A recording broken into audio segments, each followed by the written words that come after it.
Hi hello నమస్తే welcome to విజయ మా ఊరు ఆడియో బుక్స్ ఛానల్. నేను విజయలక్ష్మిని. ఫ్రెండ్స్, నవల స్రవంతిలో శ్రీమతి యద్దనపూడి సులోచన రాణి గారి నవల సెక్రటరీ ధారావాహికగా మీకు అందిస్తున్నాను కదా. మరి ఈరోజు సెక్రటరీ నవల ధారావాహిక 9వ భాగం వినిపించబోతున్నాను. మరి ఆలస్యం చేయకుండా కథలోకి వెళ్ళిపోదాం పదండి. జయంతి, ఏంటిది? శేఖరం మా వారిని పిలిచి మీరంతా కుటుంబంతో సహా వచ్చి మా ఇంట్లో ఉండండి అన్నట్టు మాట్లాడాడట అంది సునంద మర్నాడు సాయంత్రం. ఆయనకి మతిపోయింది. పళ్ళ బిగువనొచ్చింది సమాధానం. అంటే అర్థం కానట్టు చూసింది సునంద. ఏం లేదు సునంద, నేనొచ్చి మీ ఇంట్లో ఉంటానంటే వద్దని మీ అందరినీ వచ్చి ఇక్కడ ఉండమంటున్నాడు. నాకు సందడి కావాలట, అది ఆయన గారి ఉద్దేశం. జయంతి సునంద చేతి మీద చెయ్యి వేస్తూ, సునంద, అతను నన్నేదో మనిషిని చెయ్యాలనే ఉద్దేశంతో ఏవేవో ఊహిస్తున్నాడు. అవన్నీ మీరు పట్టించుకోవద్దు. అతనికి లోకంతో లెక్క లేకపోవచ్చు, కానీ మనం ఎలా లెక్క చేయకుండా ఉండగలం? అంతా ఏమనుకుంటారు? ఇదంతా మనిద్దరి ప్లాన్ అనుకోరు? ఏంటి నీ ఉద్దేశం? అతను అడిగినంత మాత్రాన మేం వచ్చేసి ఉంటామని అనుకుంటున్నావా నువ్వు? వెనక్కి తగ్గుతూ అంది సునంద. లేదులే, కానీ మీ ఆయన శేఖరం మాట కాదనలేక అనేస్తాడేమోనని నా భయం. అలాంటి భయాలు నీకేమీ అవసరం లేదులే. నీకు సందడి కలిగించాలని ఆదుకోవాలని అనుకుంటే మా ఇంటికే తీసుకెడతాం, ఉన్నంతలో చూసుకుంటాం. అంతేగాని నాకెక్కడికి రావాలని లేదు సునంద, ఇక్కడ ఉండాలని లేదు. మెల్లగా అతన్ని నొప్పించి ఏ హాస్టల్లోనైనా చేరి ఇక్కడి నుంచి తప్పించుకోవాలని నా ఉద్దేశం. సాధ్యమైనంత త్వరలో అది జరిగి తీరుతుంది కూడా. అది అంత సులభమని నేను అనుకోను అంది సునంద.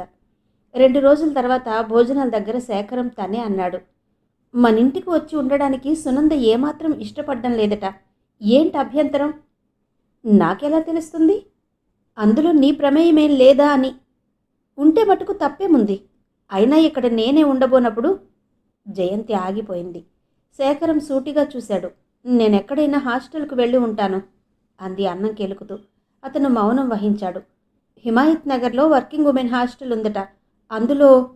జయంతి వాక్యం పూర్తి చెయ్యనే లేదు. జయంతి, నీకు ఇదివరకోసారి చెప్పాను, హాస్టల్కి పంపడం ఇష్టం లేదని. ఎందుకు? నువ్వు అందమైన దానివి, అమాయకురాలివి, సరేనా? జయంతి చురుగ్గా తలెత్తి చూసింది. శేఖరం మొహంలో పరిహాసం స్పష్టంగా కనిపిస్తోంది. నీకిష్టం ఉన్నా లేకపోయినా కొద్ది రోజులు నువ్వు ఈ ఇంట్లో ఉండడం తప్పదు, అది బాగా తెలుసుకో. భోజనం ముగించి చెయ్యి కడుక్కోవడానికి లేచి వెళ్ళిపోయాడు. జయంతి రెప్పవాల్చకుండా అన్నంలోకి చూస్తూ కూర్చుండిపోయింది. ఏంటి అధికారం? ఎవరిచ్చారు? తను తిరగబడి మాట్లాడలేకపోతుందే. మనసంతా కోపం నింపుకున్న జయంతికి కళ్ళ నిండా నీళ్లు నిండి బొగ్గల మీదకి జారసాగాయి. శేఖరం లాంటి వాళ్ళు సాధారణంగా మాట్లాడరు.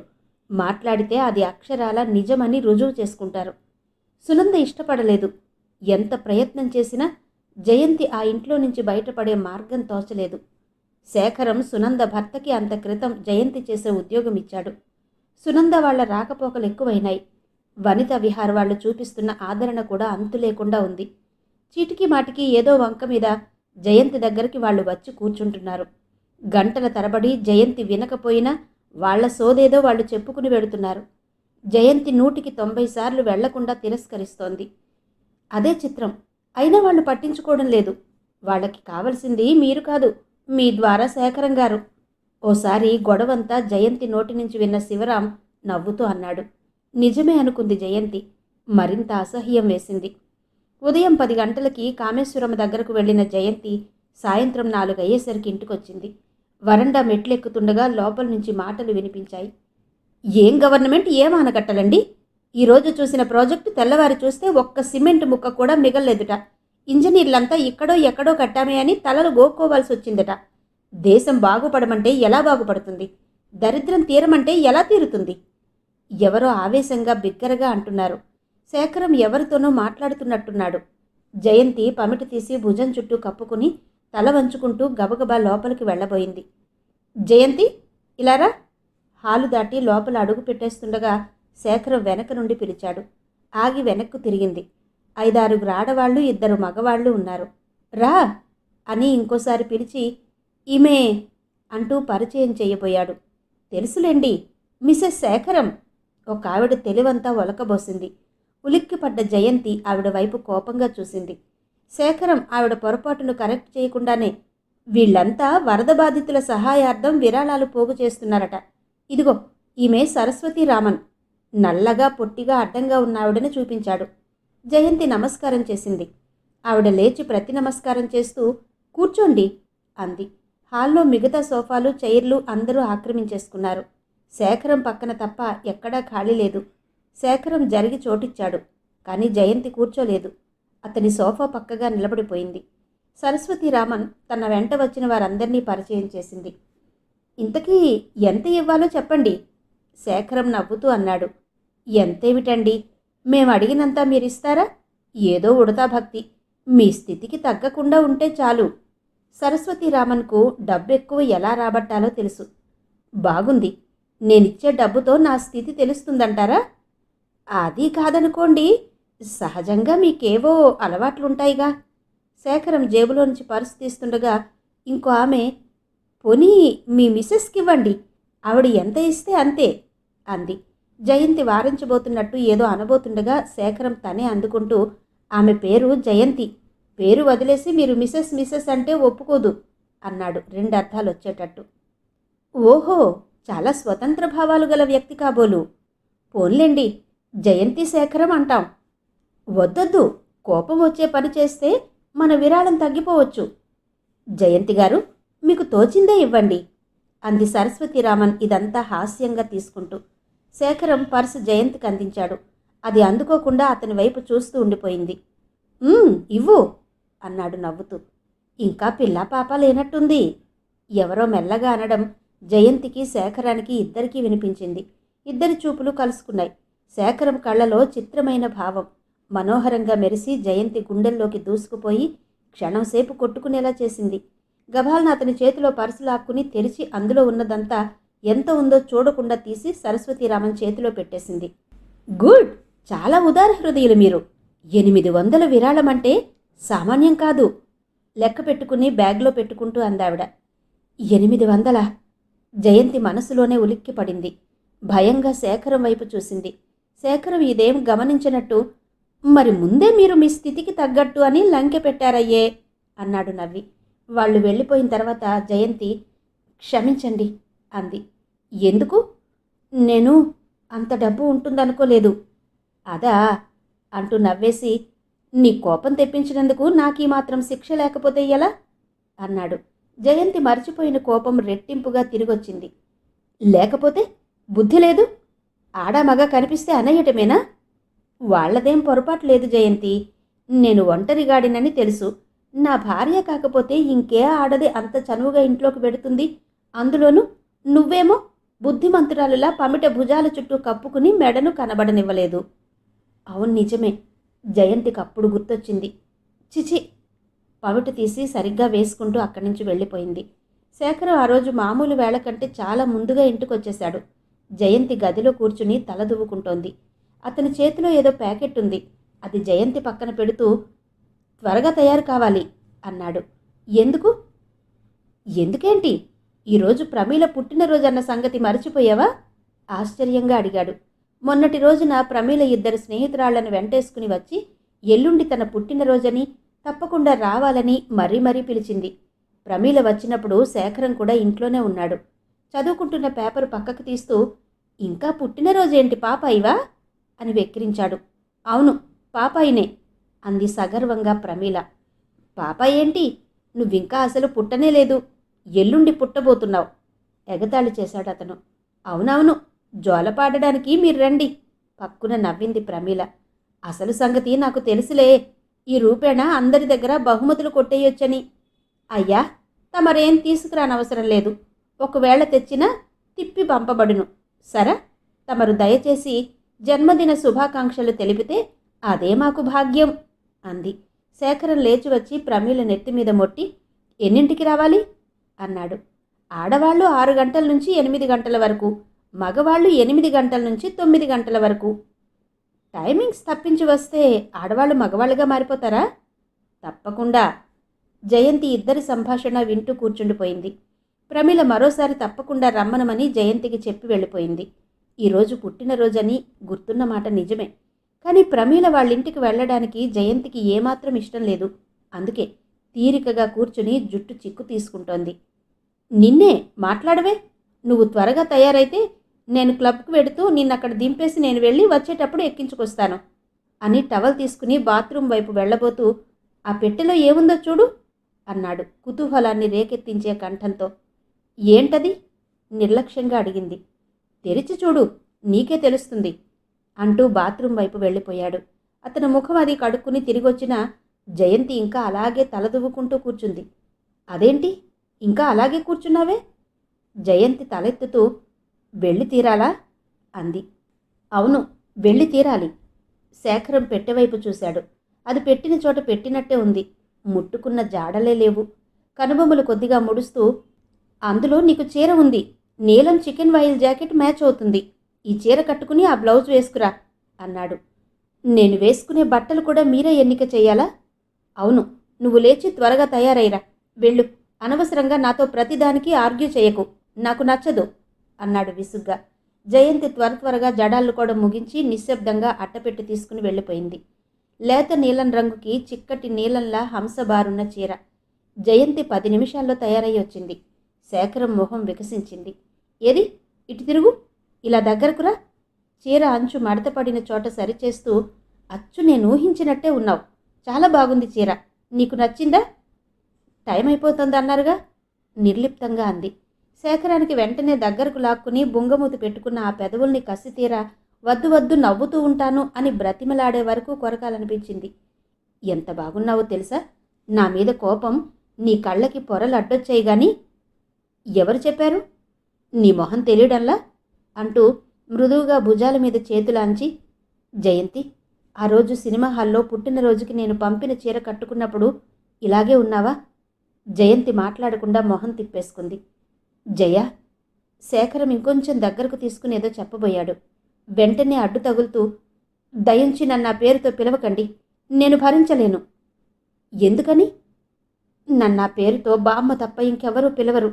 నన్నంత ఆత్మీయంగా చూసేవాళ్ళు కూడా. కంఠం జీరపోవడంతో ఆగిపోయింది. ఆవిడ నాకు ఆ వారసత్వం వదిలి వెళ్ళిందంటే అంటే సరిపోదు. ఉదాహరణ చూపిస్తే? మీరెప్పటికీ చూపించలేరు. ఇప్పుడే చూపిస్తా. చూపించనా? క్షణంసేపు అతని కళ్ళలోకి చూసిన జయంతి మెల్లగా అతని చేతుల నుంచి తప్పించుకుని దూరంగా వెళ్ళిపోతూ, మీరు చూపించలేరు. ఒకవేళ చూపించినా నేను నమ్మను. మీరు సమర్థులు. ఎన్నైనా సృష్టించగలరు. జయంతి. దెబ్బతిన్నట్టు చూశాడు శేఖరం. మనం వెళ్ళడానికి ఇంకా ఆలస్యం అవుతుందంటే నాకు పనుంది. సునంద కొడుక్కి స్వెటర్ అల్లుతున్నాను. అది పూర్తి చేసుకుంటాను అంది. జయంతిని మిసెస్ కరుణాకర్ ఇంటి దగ్గర దింపేసి శేఖర్ క్లబ్కి వెళ్ళిపోయాడు. కారులో నుంచి దిగుతున్న జయంతిని చూసి కరుణాకర్ బట్లర్ నివ్వెరపోయాడు. చాలా రోజుల క్రితం అప్పుడప్పుడు వనితా విహార్ పని మీద వచ్చి గంటలు గంటలు ఇక్కడ వరండాలో వెయిట్ చేయడం వాడికి తెలుసు. వాడు ఆశ్చర్యం నుండి తేరుకోకముందే ప్రమీల పరిగెత్తుకుంటూ వచ్చి జయంతిని చెయ్యి పట్టుకుని ఆదరంగా లోపలికి తీసుకువెళ్ళింది. అదేమిటి మీరు రారు అంది కారు బ్యాక్ చేసుకుంటున్న శేఖరాన్ని. నాకు పనుంది. మొత్తానికి 9 లోపల వస్తాలే. అంతేనా? ఆడవాళ్ల టైమని. నీ మొహం నవ్వేశాడు శేఖరం. తప్పకుండా రావాలి సుమా ప్రమీల చెయ్యి ఊపుతూ అంది. లోపలికి వస్తుండగా మీరలా ఉన్నారే అని సమాధానం కోసం చూడకుండా, ఈ చీర బాగుంది. కాదు, ఈ చీరలో మీరు చాలా బాగున్నారు అంది. జయంతికి కొద్దిగా ఆశ్చర్యం అనిపించింది.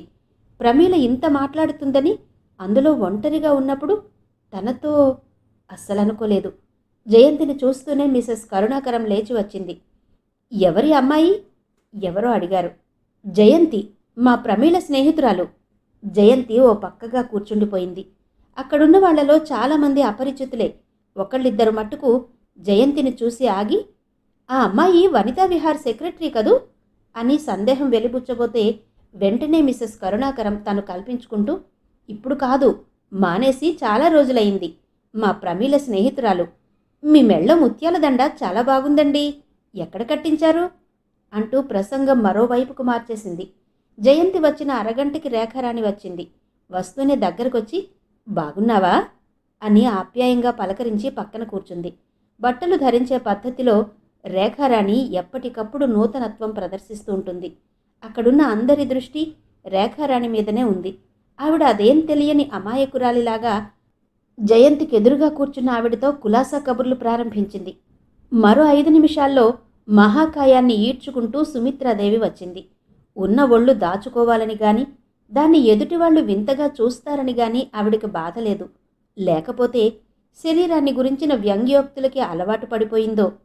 ఆమె వస్తూనే ప్రమీల దగ్గరికెళ్ళి బుగ్గగిల్లి వెంట తెచ్చిన అట్టపెట్టె ఇచ్చి, ఎంతసేపయిందొచ్చి అని రేఖారాణిని పలకరిస్తూ పక్కన కూర్చుంది. ఇద్దరూ కొద్దిసేపట్లోనే వనితా విహార్ గొడవల్లో పడిపోయారు. మాటల మధ్యలో అటు ఇటు ఊరికే యథాలాపంగా చూస్తున్న సుమిత్రాదేవి జయంతిని చూసి, ఎవరు జయంతే? నేను గుర్తుపట్టలేదు సుమా అంటూ రేఖారాణి ముందు నుంచి వంగి అడిగింది. మీరు చూశారనుకున్నాను, గుర్తుపట్టకపోవడమేంటి? మారిపోయిందంటారా? బోలెడంతా. మనిషి మొహంలో పెద్దరికం వచ్చింది. అందులో ఆ బట్టల్లో అమ్మాయి ఉంటోంది, ఎవరి దగ్గరో మర్చిపోయారా? అంది రేఖారాణి. ఏం జయంతి, శేఖరం కులాసాగా ఉన్నాడా? ఈ మధ్య బొత్తిగా నల్లపూసైపోయాడు అంది సుమిత్రాదేవి. తీరుబడి ఉండొద్దు. జయంతి వైపు చూస్తూ అర్థయుక్తంగా నవ్వింది రేఖారాణి. జయంతికి ఎందుకో వాళ్ల మాటలు ముళ్ళు గుచ్చుకున్నట్టు, జెర్రులు పాకినట్టు అనిపించింది. ఇంతలో ప్రమీల పరిగెత్తుకుంటూ వచ్చి జయంతి చెయ్యి పట్టి లేవదీస్తూ, నా ఫ్రెండ్స్కి నిన్ను పరిచయం చేస్తానురా, వాళ్ళు నువ్వెవరు అని అడుగుతున్నారు అంది. జయంతి లేచి నిశ్శబ్దంగా ప్రమీల వెంట వచ్చేసింది. ఇంతకీ అదృష్టవంతులు, ఇంకా ఎన్నాళ్లులే ఆ అదృష్టం. వెనక నుండి ఇద్దరి మాటలు మెల్లగా స్పష్టంగా వచ్చి జయంతి చెవుల్ని సోకినాయి.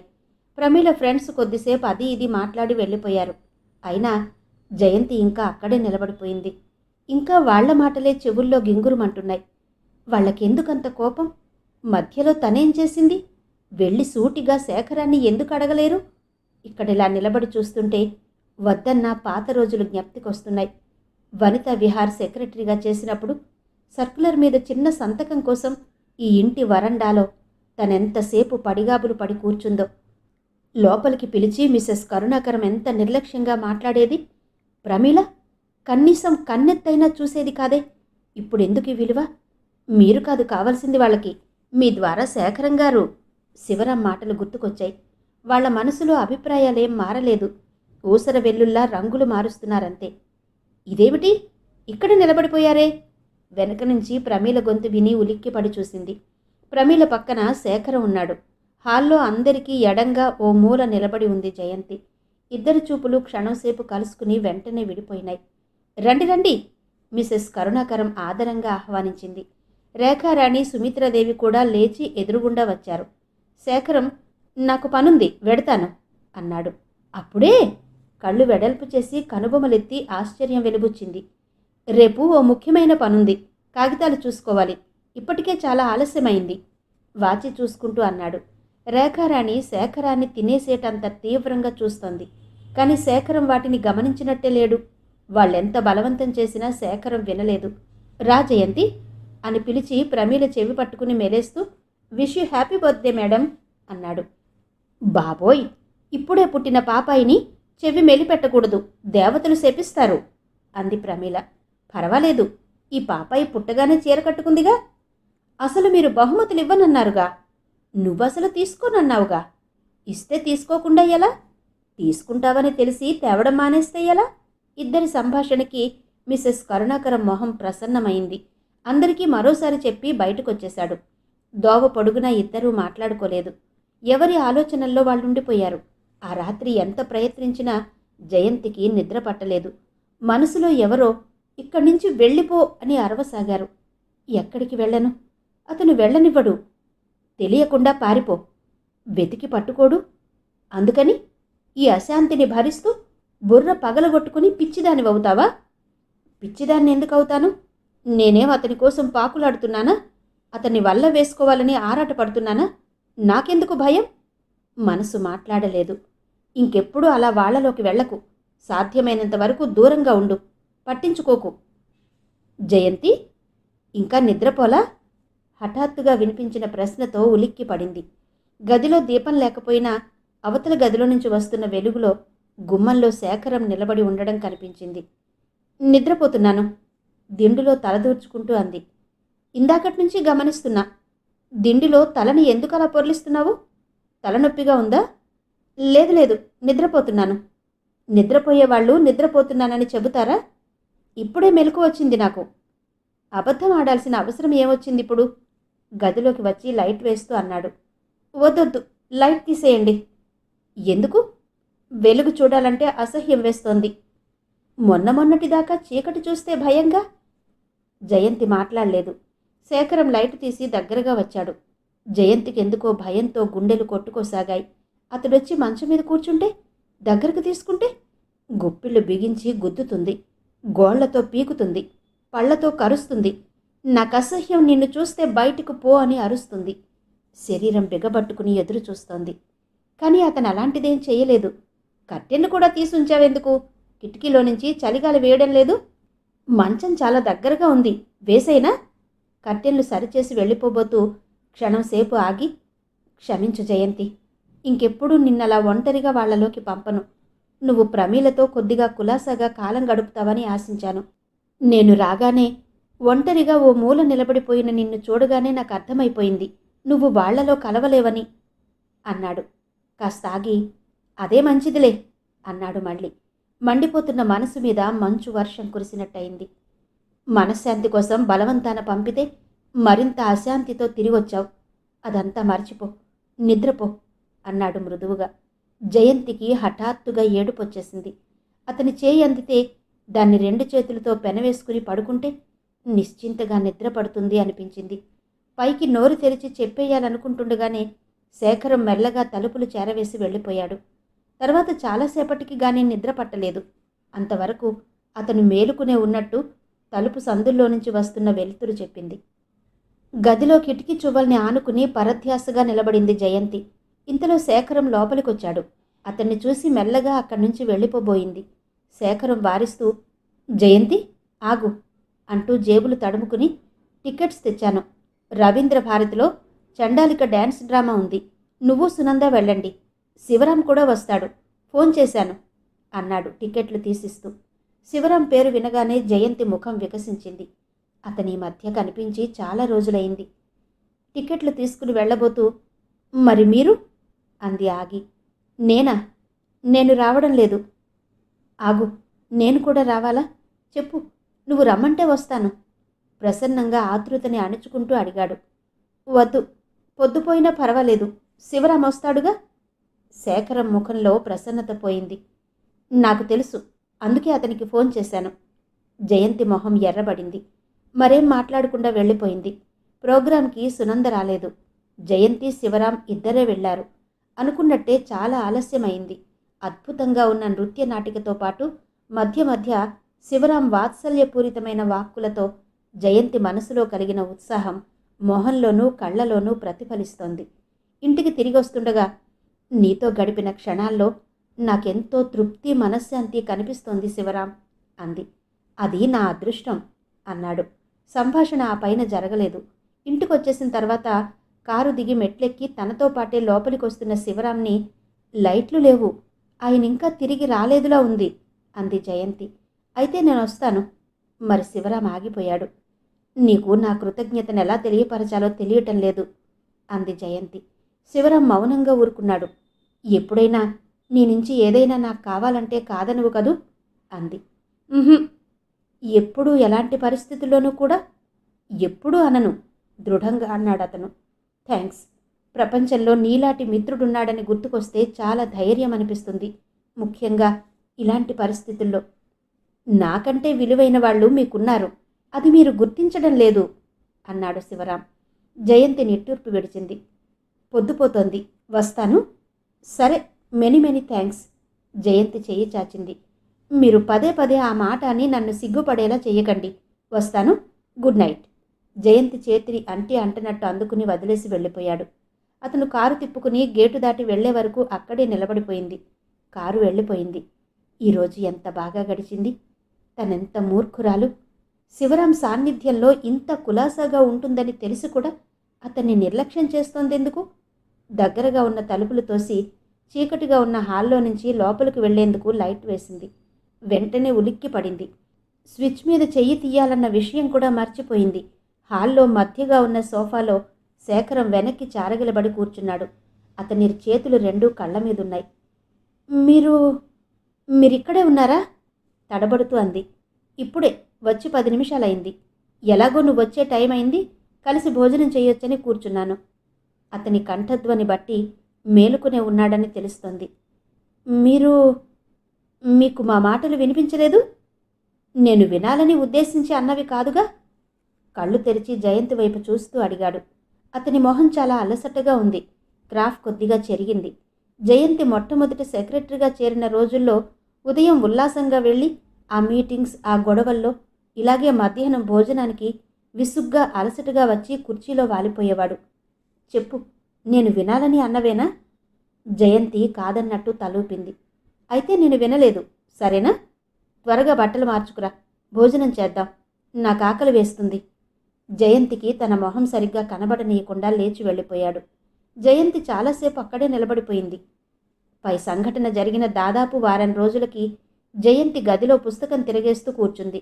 వేళ పట్టున తినడం, ఎవరైనా వస్తే బాతఖాని కొట్టడం, లేకపోతే పుస్తకాలు చదవడం తప్ప ఇంకేం పని లేదు. అక్కడికి సునంద పిల్లలకి స్వెట్టర్లు అల్లి ఇచ్చింది. కోటేశ్వరమ్మ గారికి ప్లాస్టిక్తో ఒక బ్యాగ్ చేసి ఇచ్చింది. కానీ అవేం మనిషికి అలసట తెప్పించేవి కానీ మానసికంగా తృప్తినిచ్చేవి కానీ కావు. క్రిందటి రోజున సునంద వచ్చినప్పుడు ఇలాగే, ఏం తోచటం లేదు అంటే, ఏదో పని కల్పించుకో, లేకపోతే శేఖరాన్ని అడుగు, అతనే చూపిస్తాడు అని సలహా ఇచ్చింది. అతన్ని అడిగితే బాగానే ఉంటుంది, కానీ ఎలా అడగాలన్నదే సమస్య. అతను వేసే ఎదురు ప్రశ్నలకి తట్టుకోవాలంటే భయం. ఆ రోజు చండాలిక డ్రామాకి వెళ్ళి వచ్చిన తర్వాత శివరాంతో తన మాటలు విన్నాడని భయపడింది తను. కానీ అతనివి పట్టించుకున్నట్టు లేదే, మామూలుగానే ఉన్నాడు. 2-3 రోజుల వరకు జయంతికి ఏదో దొంగతనం చేసినట్టు అనిపించింది. శేఖరం విశ్రాంతి తీసుకునే సమయం ఇది. సునంద సలహా గుర్తుకు తెచ్చుకుని లేచి వెళ్ళింది. జయంతి లోపలికి వెళ్ళేసరికి శేఖరం గదిలో కూర్చుని మేజోళ్లు వేసుకుంటున్నాడు. ఈ ఇంట్లో అందరూ పనిచేస్తున్నారు, ఉపోద్ఘాతంగా అంది. శేఖరం తలెత్తి విస్మయంగా చూశాడు. జయంతి చూపులు తిప్పేసుకుంటూ, నాకే సిగ్గేస్తుంది, నేనొక్కదాన్నే ఏ పని పాట లేకుండా కూర్చొని తింటున్నాను. బాగుంది, తినడం పని కాదని ఎవరంటారు? గంభీరంగా అన్నాడు. పరిహాసం కాదు, నిజంగా అడుగుతున్నాను. మీరు నాకేదైనా పని చూపించాలి. ఏ పని చేస్తావో చెప్పు. ఇదివరకు సెక్రటరీగా ఉన్నప్పుడు ఏం చేసేదాన్నో అది. బాగానే ఉంటుంది, కానీ మరి సునంద భర్తని తీసేయాల్సి వస్తుంది. జయంతి మౌనం వహించింది. పాపం, వాళ్ళకి శేఖరం ఈ ఉద్యోగం ఇప్పించినప్పటి నుండి నిశ్చింతగా సుఖంగా ఉంటున్నారు. రోజుకు కనీసం 2-3 సార్లైనా సునంద శేఖరం ఉపకారం జ్ఞప్తి చేసుకోకుండా ఉండదు. హఠాత్తుగా ఈ ఉద్యోగం పోతే జయంతికి అది ఇష్టం అనిపించలేదు. అసలు దానికి శేఖరం ఒప్పుకుంటాడన్న నమ్మకం కూడా లేదు. పోనీ ఇంకేదైనా? శేఖరం గదంతా పరిశీలిస్తూ, ఏం పని చేస్తావు నువ్వు? నాకేం కనిపించడం లేదు అన్నాడు. ఏదైనా సరే. సాక్స్ పూర్తిగా తొడుక్కున్న శేఖరం, ఏ పనైనా సరేనా? ఆత్మగౌరవం లాంటిదేది అడ్డురాదా అన్నాడు. మొహంలో కోపం తొంగి చూసినా నిగ్రహించుకుని అన్నట్టు తలూపింది. అయితే ప్రస్తుతం నా కంటికి కనిపిస్తున్నవి ఇవి. నా బూటు రోజు పాలిష్ చేయడం, నేను రాత్రిపూట వేసుకునే పంచే షర్టు రోజు ఉతకడం, ఇంకా అంటూ తలెత్తాడు. కానీ జయంతి అప్పటికే గిరుక్కున వెనక్కు తిరిగి వెళ్ళిపోయింది. మర్నాడు అర్జెంటు పని మీద బయటకు వెళ్ళడానికి బయలుదేరిన శేఖరం బట్టలేసుకుని గబగబా బోట్ల దగ్గరకు వచ్చి వాటిని చూసి, వాసు కోపంగా అరిచాడు. వాసు పరిగెత్తుకొచ్చాడు. ఒళ్ళు దగ్గరుంచుకునేనా ఈ పాలిష్ చేసింది? ఏంటి పద్ధతంతా? నా ప్యాంటు ఉండాలా తగలడాలా అన్నాడు చిరాగ్గా. వాసు భయంగా మౌనం వహించి చూస్తూ ఉండిపోయాడు. మాట్లాడవే, నిద్రపోతున్నావా? శేఖరం మరింత కోపంగా కసిరాడు. అవి ఈరోజు నేను చేయలేదండి. మరెవరు చేశారు? అమ్మగారండి, నేను చెబుతుంటే విననే లేదు. అమ్మాయి గారా? శేఖరం వెనక్కు తగ్గాడు. అంటే? ఓహో, ఇప్పుడు అర్థమైంది. నిన్న తమాషాగా అన్న మాటలు నిజంగానే సీరియస్గా తీసుకుందన్నమాట. శేఖరం మొహంలో కోపం ఎగిరిపోయింది. కానీ ప్రసన్నతని పైకి కనబరచకుండా, అమ్మాయి గారు నా బూట్లు తుడిచేటట్టయితే నువ్వెందుకు ఇక్కడ? గాడిదలు కాయడానిక? బుద్ధి లేదు? వెళ్ళి త్వరగా ఇంకో జత పాలిష్ చేసి తీసుకురా, అర్జెంట్ అన్నాడు. వాసు తూనీగలా పరిగెత్తాడు. మరో 5 నిమిషాల్లో నిగనిగలాడుతున్న మరో బూటు తీసుకొచ్చి శేఖరం కాళ్ళ దగ్గర పెట్టాడు. అమ్మాయి గారు ఏం చేస్తుంది? బట్టలు ఉతుకుతున్నారండి. అమ్మాయి గారు బూట్లు తుడవడమే కాదు, ఇంకా చాలా పనులు చేస్తుంది అన్నట్టుంది వాడి ధోరణి. బట్టలు ఉతుకుతోందా? ఉలిక్కి పడుతూ పని మనిషి ఏమయ్యాడు అన్నాడు. ఉన్నాడండి, దొడ్లో ఏదో పని చూస్తున్నాడు. నేను రమ్మంటున్నానని పిలుచుకురా బూటు తొడుక్కుంటూ అన్నాడు. మళ్ళీ పరిగెత్తాడు వాసు. అయ్యగారు ఎందుకో అర్జెంటుగా పిలుస్తున్నారంటే పని చేస్తున్నవాడల్లా వదిలిపెట్టి ఆత్రంగా పరిగెత్తుకొచ్చాడు.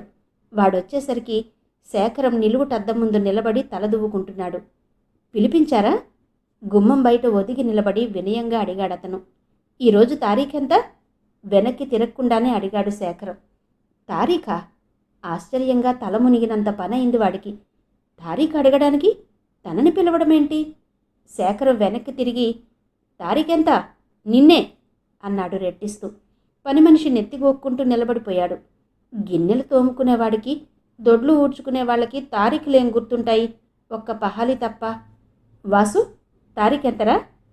పదండి, పక్కగా నిలబడిన వాసు సగర్వంగా చెప్పాడు. ఇదిగో ఈ నెల జీతం, ఇది తీసుకుని నువ్వు తక్షణం దయచేయి. జేబులో నుంచి డబ్బు తీసి గిరాటెట్టాడు శేఖరం. బాబుగారు? పని మనిషి బిత్తరపోయాడు. అవునరా, అమ్మాయి గారు నా బట్టలు ఉతుకుతుంటే నువ్వెందుకు నా నెత్తినెక్కడానిక? వెళ్ళు కోపంగా అన్నాడు. అయ్యగారి కోపంలో అంతరార్థం ఇట్టే కనిపెట్టేసిన వాడు వెంటనే చేతులు నులుముకుంటూ మొత్తుకుంటున్న మొహంతో నేనేం చెయ్యనండి, బాత్రూంలోంచి వెళ్ళిపోమని బట్టలు లాక్కుంటే ఏం చెయ్యాలో మీరే చెప్పండి, పొరపాటైపోయింది, ఈసారికి క్షమించండి అని లెంపలేసుకున్నాడు. గదిలోకొచ్చి క్రింద పడిన డబ్బు తీసుకుని కళ్ళకద్దుకుని శేఖరానికి అందిస్తూ పిల్లలు గలోణ్ణి, తమ దయ మీద బతుకుతున్నా, ఇంకెప్పుడూ చెయ్యను, చేస్తే తన్ని తగలేయండి అన్నాడు. శేఖరం క్షణంసేపు వాడిని తీవ్రంగా చూసి సర్లే పో, ఒక్కసారి ఇచ్చింది తీసుకోవడం నాకు అలవాట్లేదు, రాఖీ పండుగ వస్తోందిగా, నీ పిల్లలకి బట్టలు కుట్టించుకో, ఇంకోసారి ఇలాంటివి నా చెవిన పడిందంటే బాగుండదు అన్నాడు గంభీరంగా. ఈసారి ఇంకొంచెం ఆశ్చర్యపోయినవాడు ఆనందంతో వికసించిన మొహంతో వాసువంక విజయ గర్వంతో చూస్తూ డబ్బు బొడ్లో దోపుకుని వెళ్ళిపోయాడు. ఆ రోజు మర్నాడు బయట పనులతో శేఖరానికి ఊపిరి సలపలేదు. భోజనానికి కూడా ఇంటికి రాలేనంత తొందరలో ఉండిపోయాడు. మూడో రోజు మధ్యాహ్నం భోజనం అయిన తర్వాత గదిలో మంచం మీద పడుకుని పుస్తకం తిరగేస్తున్నాడు. ఇంతలో జయంతి లోపలికొచ్చింది. శేఖరం చూసి చూడనట్టు ఊరుకుని పేజీలు తిప్పసాగాడు. మీరు కొంచెం వాసుని పని మనిషిని కేకలు వెయ్యాలి ఫిర్యాదు చేస్తున్న ధోరణిలో అంది. ఎందుకు? పుస్తకం తీసి ఆశ్చర్యపోతున్నట్టు చూసి ఏం అపరాధం చేశారు వాళ్ళు అన్నాడు. మొన్న నిన్న ఈరోజు కూడా నేను మీ బూటు తుడవబోతే వాసు వాటిని లాక్కుని నేనేం చేస్తా, గాడిదలు కాస్తానా అంటూ వాటిని నాకు అసలు అందనివ్వలేదు.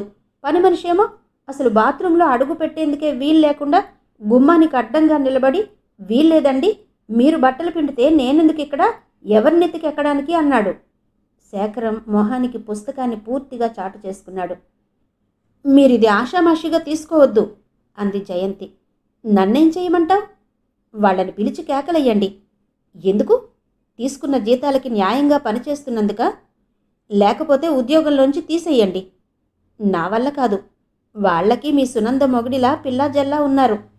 అయితే నాకు ప్రత్యేకంగా ఏదైనా పని చూపించండి మొండిగా అంది జయంతి. అంత ప్రత్యేకంగా పట్టుదలెందుకు?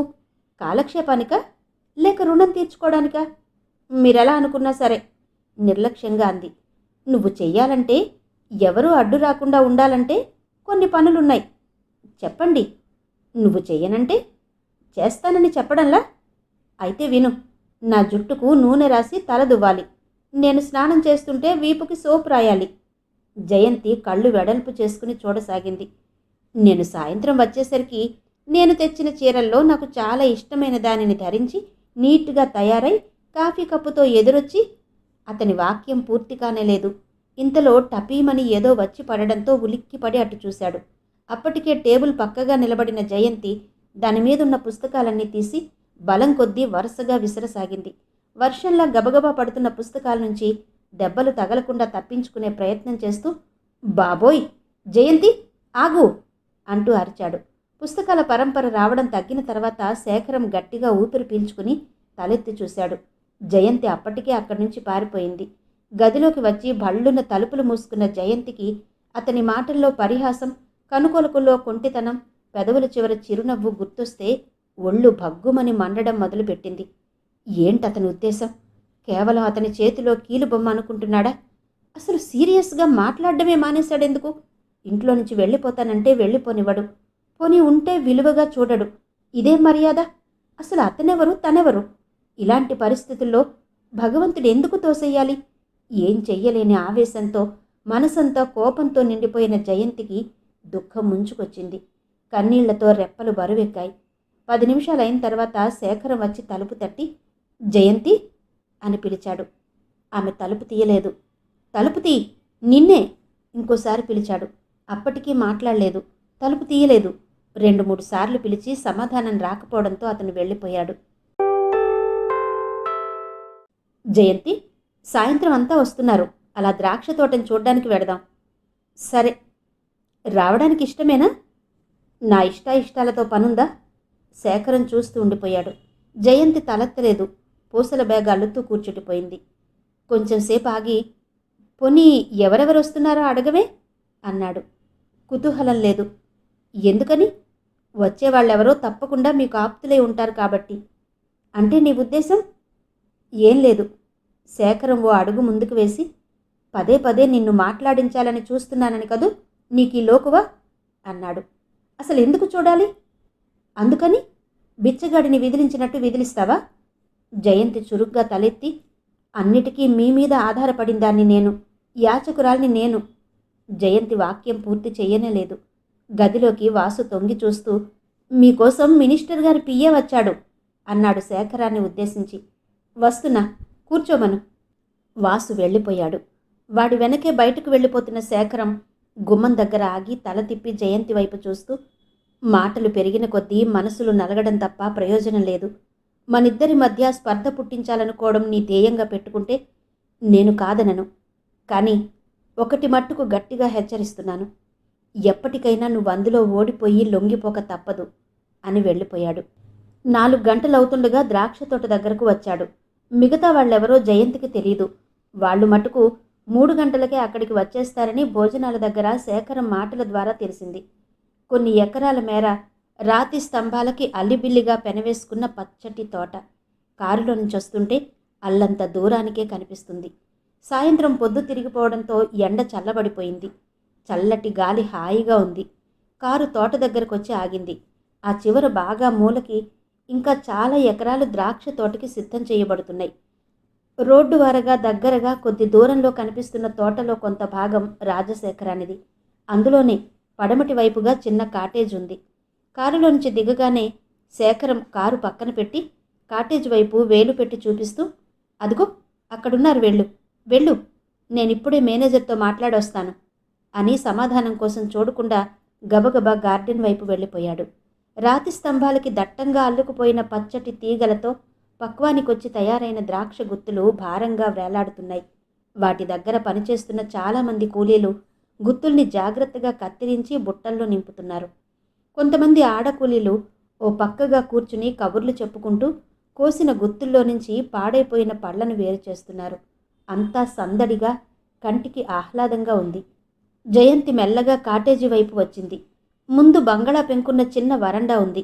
దాని పక్కన సన్నజాజి తీగ దట్టంగా అల్లుకొని ఉంది. తీగ నిండా తెల్లటి మొగ్గలు విడవడానికి తొందరపడుతున్నట్టుగా పిల్లగాలిలో మెల్లగా ఊగుతున్నాయి. లోపల నుంచి ఎవరివో మాటలు వినిపిస్తున్నాయి. ఎవరున్నారో ఏంటో. రేఖారాణి, కరుణాకరం వాళ్ళుంటే వాళ్ల మధ్య కూర్చుంటే మాటలు రానట్టే కాదు, అసలు పూర్తిగా మతిపోయినట్టే అనిపిస్తుంది. చివరికి ఎలా కూర్చోవాలో, ఏ విధంగా చూడాలో కూడా అర్థం కాదు. జయంతి మెల్లగా సందేహిస్తూ వరండా ఎక్కి గుమ్మంలో అడుగుపెట్టింది. లోపల వాలు కుర్చీలో డాక్టర్ గారు కూర్చుని కళ్లద్దాలని చేతి రుమాలతో తుడుచుకుంటున్నారు.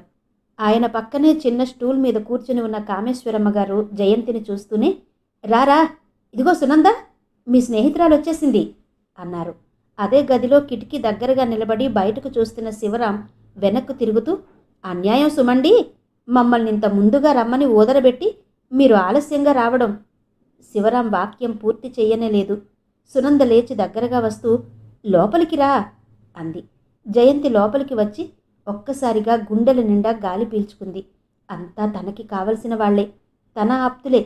శేఖరం ఎందుకు చెప్పలేదు? అసలు చెప్పేందుకు తన అవకాశం ఇస్తేనా? బాత్రూం తలుపులు తెరుచుకుని బయటకొచ్చిన ప్రమీల జయంతిని చూస్తూ హలో అంది. కారణం ఏంటో తెలియదు గాని ప్రమీల కూడా చాలా దగ్గరగా ఆదరణగా మాట్లాడుతోంది. బహుశా కాబోయే భార్యకి శేఖరం ఏదైనా చూపించాడేమో. రాజా ఏడమ్మా అన్నారు డాక్టర్ గారు. వస్తున్నారు, అలా తోటవైపుకు వెళ్లారు అంది. బయట బోలెడన్ని పూలున్నాయి, కోసుకురానా అంది ప్రమీల. దానికి ప్రత్యేకం పర్మిషన్ కావాలటమ్మా అంది కామేశ్వరమ్మ గారు. పూలు కొంచెం పైకి కూడా ఉన్నట్టున్నాయి, మీరు సాయం చేస్తారా శివరాంని అడిగింది. ఓకే, కానీ పూలు కోయడం పురుష లక్షణమేనంటారా డాక్టర్ గారు అడిగాడు శివరాం. లక్షణంగా ఆడపిల్లకి సాయం చేయడం ఏదైనా పురుష లక్షణమే బాబూ అన్నారు డాక్టర్ గారు. ప్రమీల శివరాం బయటకు వెళ్లారు. జయంతి వెళ్ళి సునంద పక్కన కూర్చుని కాటేజ్ పరిశీలనగా చూసింది. ఓ మాదిరి పెద్ద గది, అందులో ఓ మంచం, దాన్ని ఆనుకుని చిన్న డ్రెస్సింగ్ టేబుల్, గదిలో వాలు కుర్చీగాక మరో 3 పేం కుర్చీలున్నాయి. మధ్యలో టీపాయ్ ఉంది. గదిని ఆనుకునే చిన్న బాత్రూమ్ ఉంది. నీకోసం కామేశ్వరమ్మ గారు ప్రత్యేకంగా ఒకటి తెచ్చారు, ఏంటో చెప్పుకో అంది సునంద. ఏంటది అంది జయంతి. మనసంతా వాకిట్లో శివరాం దగ్గరే ఉంది. శివరాం ప్రమీలతో కాస్త చనువుగా ఉంటాడు, కానీ ఇలాంటి సమయాల్లో, అందులో ముఖ్యంగా శేఖరం సమక్షంలో ఏం బాగుంటుంది? ఈసారి ఎప్పుడైనా అతన్ని హెచ్చరించాలి. సహృదయుడైన శివరాంకి ఇలాంటివి అంతగా తెలియవు, తనలాగే అందరూ అనుకుంటాడు. అయినా ప్రమీలకి కొంచెం బుద్ధుండాలి. అతనేం చేస్తాడు? అందరితో చనువుగా ఉండడం అనేది అతని స్వభావం అనుకుంది జయంతి. చెప్పు, ఏంటో తెలుసా అంది సునంద. అదేదో తినేదే అమ్మాయి, వీళ్ళో పెద్ద క్యారియర్ వేసుకొచ్చారు డాక్టర్ గారు క్లూ అందించారు. పులిహోర వెంటనే అంది జయంతి. చూసావా, వాళ్ళ అమ్మాయి కష్టపడుతుందేమోనని ఎలా చెప్పారో కామేశ్వరమ్మ గారు నిష్ఠూరంగా పలికింది. ఇంతలో వాకిట్లో మాటలు వినిపించాయి. ఏయ్, నిన్నే, పూలన్నీ ఎవరు కోయమన్నారు? శేఖరం కంఠం. దేవుడు. ప్రమీల పెంకి సమాధానం. అలాగా, అయితే నెత్తిమీద 2 మొట్టమని నాకు కూడా చెప్పాడు. ఇంటికొచ్చిన అతిథిని అమర్యాద చేయడం అత్యాచారం. ఓహో అలాగా, వచ్చిన అతిథులు హద్దుమీరి ప్రవర్తిస్తే? శివరాం, నా పేరు చెప్పి 4 తగిలించు. శేఖరం లోపలికొచ్చాడు. గదిలో సాయంకాలపు నీరెండ ప్రతిఫలిస్తోంది. శేఖరం వెంటే బక్కగా పొట్టిగా ఉన్న ఒకతను ఒక పెద్ద పేపర్ పొట్లం తెచ్చి టీపాయ్ మీద పెట్టాడు. అందులో ద్రాక్ష పళ్ళున్నాయి. లేతాకు పచ్చ రంగులో పరిపక్వమైన, లోపల రసం పల్చటి పొరలోంచి చిదిమితే చిందేట్టు కనిపిస్తుంది. 3 గంటలకే మమ్మల్ని రమ్మన్నారు, మేం టిఫిన్ కూడా తీసుకోకుండా వచ్చేశాం. నువ్వు త్వరగా వెళ్ళు, చేతులు కడుక్కురా అంది కామేశ్వరమ్మ గారు. మేం కూడా తీసుకోలేదు. 3 గంటలకు బయలుదేరాలనుకుంటుండగా ఇంతలో ఎవరో రావడంతో ఆలస్యం అయిపోయింది. శేఖరం బాత్రూం వైపు వెళ్ళిపోయాడు. జయంతి, ఇదిగో ఈ టవల్ తీసుకెళ్ళి అబ్బాయికివ్వు వెంట తెచ్చిన ప్లాస్టిక్ బ్యాగులోంచి తీసిస్తూ అంది కామేశ్వరమ్మ గారు. జయంతి ఇష్టం లేకపోయినా టవల్ తీసుకుని బాత్రూంలోకి వచ్చింది. శేఖరం మొహం సోప్తో కడుక్కుంటున్నాడు. తడుస్తుందేమోనని మోచేతి వరకు పైకి లాక్కున్న తెల్లటి ఫుల్ హ్యాండ్స్ షర్ట్లోంచి కనిపిస్తున్న చేతులు అందంగా బలంగా ఉన్నాయి. కుడి చేతి మీద పెద్ద పుట్టుమచ్చ ఉంది. అతని చేతులెప్పుడూ అంత దగ్గరగా, అంత పరీక్షగా ఇంతవరకు చూడలేదు. మొహం కడుక్కోవడం పూర్తయిపోయి వెనక్కు తిరిగిన శేఖరం తువాలు పట్టుకు నిలబడిపోయిన జయంతి వైపు క్షణంసేపు చూస్తూ ఉండిపోయాడు. అప్పుడప్పుడు అలా పరీక్షగా చూడడం అతనికి అలవాటే. జయంతి తువాలు అందించి నిశ్శబ్దంగా వెళ్ళిపోబోయింది. శేఖరం వెంటనే చేతిలోకి నీళ్లు పట్టి జయంతి మీద చల్లాడు. అనుకోకుండా నీళ్లు మీద పడడంతో ఉలిక్కి పడింది. వెంటనే వెనక్కు తిరిగి చూసింది. చేతికి మిగిలిన నీళ్లని జయంతి మొహం మీదకి చల్లుతూ, వచ్చిన వాళ్ళంతా నా ఆప్తులేనా అన్నాడు నవ్వుతూ. జయంతి వెంటనే ఏదో సమాధానం చెప్పబోయి ఆగి ముఖం మీద పడిన నీళ్లని కొంగుతో తుడుచుకుంది. శేఖరం దగ్గరగా వచ్చి టవల్తో జయంతి మీద పడిన నీళ్లని అద్దసాగాడు. వాళ్ళు చూస్తే అస్పష్టంగా అంది. చూడకపోతే పర్వాలేదా కళ్ళలో కొంటెతనం మెరుస్తుండగా అడిగాడు. జయంతి చప్పున అతని చేతుల్ని తప్పించుకుని వెళ్ళిపోయింది. అదేంటి అలా ఉన్నావే అంది సునంద ఎర్రబడిన మొహంతో బయటకొచ్చిన జయంతిని చూస్తూ. ఎలా ఉన్నాను వెనక్కి తగ్గుతూ అడిగింది జయంతి. సునంద కామేశ్వరమ్మ గారు మొహాలు చూసుకున్నారు. ప్రమీల పూలన్నీ కోసుకుని పమిటి చెంగు నిండా నింపుకుని లోపలికొచ్చింది. శేఖరం బాత్రూంలోంచి వచ్చాడు. త్వరగా రండి, ఇప్పటికే ఆలస్యమైంది కామేశ్వరమ్మ గారు ఆకులు పరుస్తూ అంది. ఇంతలో సునంద భర్త ఒక అతనితో కాఫీ కప్పులు పట్టించుకొచ్చాడు. సెక్రటరీ శ్రీమతి యద్దనపూడి సులోచనారాణి గారి నవల ధారావాహిక 9వ భాగం విన్నారు కదా. మిగిలిన కథ తర్వాతి భాగాల్లో వినిపిస్తాను. అంతవరకు సెలవు. నమస్తే.